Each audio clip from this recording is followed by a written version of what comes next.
चैत्र नवरात्रे में, शरदीय नवरात्रे में, आषाढ़ी नवरात्रे में, आदिक पौष नवरात्रे में हम जगत जननी जगदम्बा की जब स्थापना करते हैं तो हम कलश की स्थापना क्यों करते हैं? आज शिव महापुराण में शुरुआत में अपन शिव और पार्वती की यही संवाद को लेकर चल। आखिर कलश में ऐसा क्या है? कलश के अंदर आखिर ऐसा क्या विराजमान है कि 33 कोटि देवता उस कलश के अंदर आकर बैठ जाते हैं? महाराज, आप कोई यज्ञ करने जा रहे हो, आप कोई पोथी पुराण करने जा रहे हो, आप कोई अच्छा कार्य करने जा रहे हो, तो ब्राह्मण देवता कह देते कलश की स्थापना होगी, कलश की शोभा यात्रा निकलेगी, कलश यात्रा निकलेगी, कलश विराजमान होगा।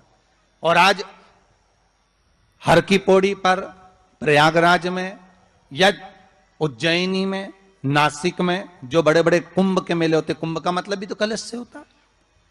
उसकी महत्वता क्यों है? उस कुंभ की, उस घड़े की महत्वता कहां से प्रकट हो गई? शिव महापुराण की कथा कहती है महाराज, भगवान औघड़दानी शंकर स्वयं आद्य शक्ति जगदम्बा से कहते हैं कि जगदम्बा तू क्या चाहती है बोल। तो जगत जननी जगदम्बा कहती है कि जहां मैं हूं वहां शंकर है। ये आपने कह दिया, पर जहां शंकर है वहां पार्वती का होना जरूरी है। उसके लिए सिद्ध करने के लिए एक स्थान ऐसा बनाया जाए जहां पर शंकर विराजमान है और शंकर के साथ पार्वती विराजमान है। तो शिव जी ने कहा, पार्वती उसके लिए मैं तुझे एक सुंदर कलश का निर्माण कर देता हूं। दुनिया का रचनाकार, दुनिया की रचना करने वाले महाराज, संपूर्ण ब्रह्मांड की रचना करने वाले, जिनको भगवान शिव ने स्वयं ब्रह्मदेव से कहा है कि ब्रह्मा जी तुम सृष्टि खंड को आगे बढ़ाइए, सृष्टि की रचना करिए। और आज ही के दिन, यही चैत्रीय प्रतिपदा के दिन, यही इसको कहते हैं नया संवत्सर, नया वर्ष। हिंदू धर्म में क्यों कहा जाता है? आज ही के दिन ब्रह्मा जी ने महाराज सृष्टि की रचना करना प्रारंभ करा था। आज ही के दिन भगवान शिव और ब्रह्मा का संवाद हुआ था। सीधे भगवान शंकर ब्रह्मदेव के पास जाकर बोले थे, हे ब्रह्मदेव आप सृष्टि की रचना करिए। तो ब्रह्मा जी ने पूछा था, सारे नक्षत्र आपने बनाए, सारे दिन आपने बनाए, सारी घड़ियां आपने बनाई, सारा पल आपने बनाया, मनुष्य की श्वास गिनती, काउंटिंग, अर्थात मनुष्य के शरीर की रोमावली, ये सब आपने निश्चित करी है। नवरात्रि का मतलब क्या होता है?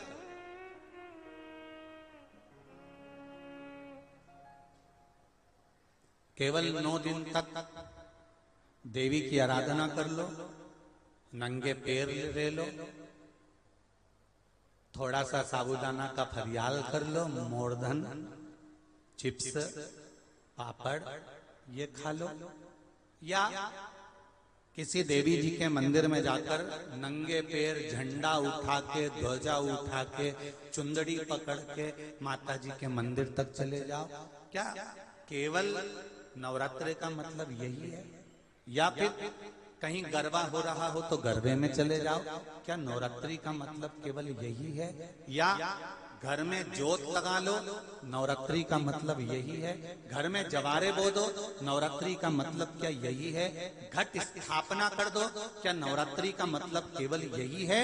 अगर नवरात्रि का मतलब जानना है तो आपके मन में एक विचार आना चाहिए कि ये नवरात्रि केवल घट स्थापना के लिए नहीं होती है, ये नवरात्रि हमारे भीतर एक नारी के सम्मान के लिए प्रकट होती है कि नारी का सम्मान कैसे होना चाहिए।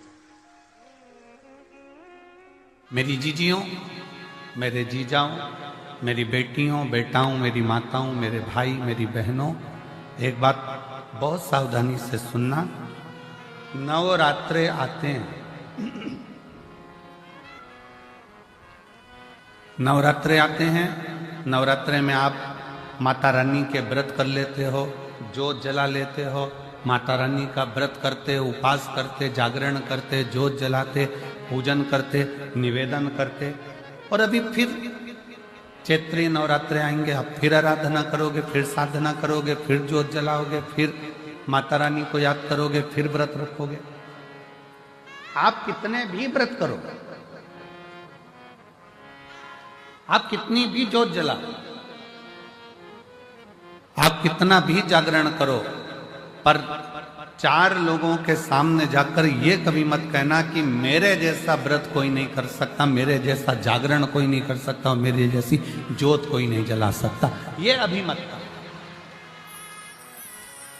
आपके मुख से तो शब्द निकलना चाहिए, आपके मुख से तो वाणी निकलना चाहिए कि वो माँ अम्बा, जगदम्बा, दुर्गा भवानी, माँ वैष्णव रानी, माँ जगत जननी, माँ नैना, माँ मनसा, माँ कांगड़ा, माँ चिंतपूर्णी, माँ ज्वाला, उसकी जैसी इच्छा होती है वैसा व्रत करा लेती है, और उसकी जैसी इच्छा होती है वैसा जागरण करा लेती है, और उसकी जैसी इच्छा होती है वैसी ज्योत जला लेती है। हमारी सामर्थ्यता नहीं है।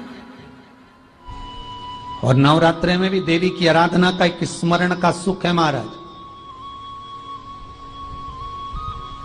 ज्योत का विधान है, नवरात्रि में देवी की ज्योत लगती है, अखंड ज्योति लगती है, जवारे बुआए जाते हैं, कलश लगता है। ज्योत का भी विधान है। जिसके यहां दिया अखंड जलाया जाता है, अगर वो दिए की बाती अगर दक्षिण दिशा की होती है तो उसके घर में साल भर में एक घात जरूर होती है।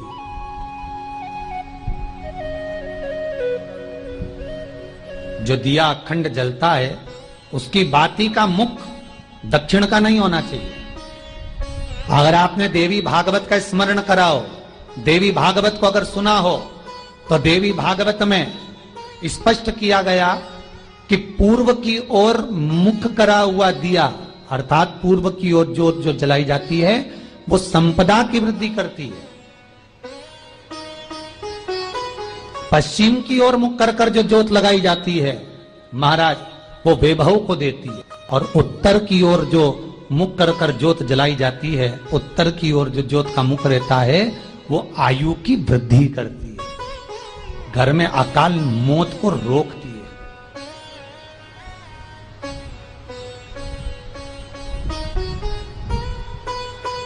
नवरात्रि का जो भाव तत्व है उसको भी अच्छे से समझ लेना। दक्षिण की ओर ज्योत ना लगाएं। अगर आपको लगाना है पूरब की लगाएं, पश्चिम की लगाएं या उत्तर की लगाएं। और जितने दिन महारानी जगदम्बा, जगतधात्री, दुर्गा भवानी, अब की बार माता जी घोड़े पर आई है। हर बार देवी बदल बदल के आती है, इस बार जो नवरात्रे आए वो घोड़े के आए। तो घोड़े पर जो देवी जी आती है वो समृद्धि को देने वाली आती है, लक्ष्मी की वृद्धि करने वाली आती है। जैसी घोड़े की रफ्तार होती है उस रफ्तार से लक्ष्मी घर में आती है। तो ये चिंता मत करना, मेरी मां जगत जननी दुर्गा भवानी अब की बार घोड़े पर आई है, साल भर में इतना धन दे देगी कि आपने पीछे के 4 साल में नहीं कमाया होगा, इतनी मेरी मां भंडार भर देगी। ये घोड़े पर आई है, कोई साधारण नहीं हो सकता। देवी भागवत में स्पष्ट किया गया, जब जगदम्बा मगर पर आती है उसका भाव अलग है, और जगदम्बा जब हाथी पर आती है उसका भाव अलग है, और जगदम्बा जब घोड़े पर आती है तो जगत को समृद्धिवान बना देती है, वैभव में कमी नहीं आती। अभी भले दुनिया के लोग अभी रोते हैं कि पैसा नहीं आ रहा, और चिंता ना करना, मेरी मां अगर घोड़े पर आई है तो उसका सुख आपको जरूर मिलेगा। एक जरा सी मिट्टी की दुकान भी अगर आप खोल कर बैठेंगे तो चांदी और सोना के बराबर कमाएंगे, इतना धन देगी वो मारा। साधारण नहीं है मेरी माता।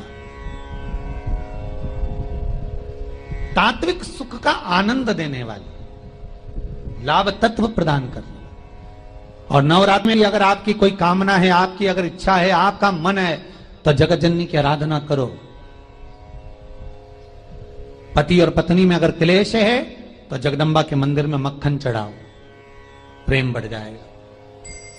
आपको लगता है कि पति कोई अन्य स्त्री से लगा हुआ है या परिवार टूट रहा है, तलाक तक पहुंच गया है, तो माता के मंदिर में आप ध्वजा लगवाइए, उस ध्वजा पर मक्खन लगाकर लगवाइए, आपको लाभ मिलेगा। महाराज, यदि आपको लगता है कि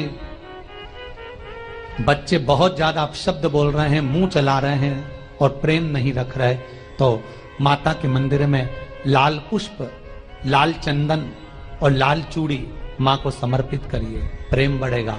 बच्चा कभी आप जी से कम नहीं बोलेगा, प्रेम की भाषा निकलेगी मुंह से। मां जगत जननी की आराधना, जगदम्बा की उपासना। नवरात्रे में 9 दिन में से कोई एक दिन ऐसे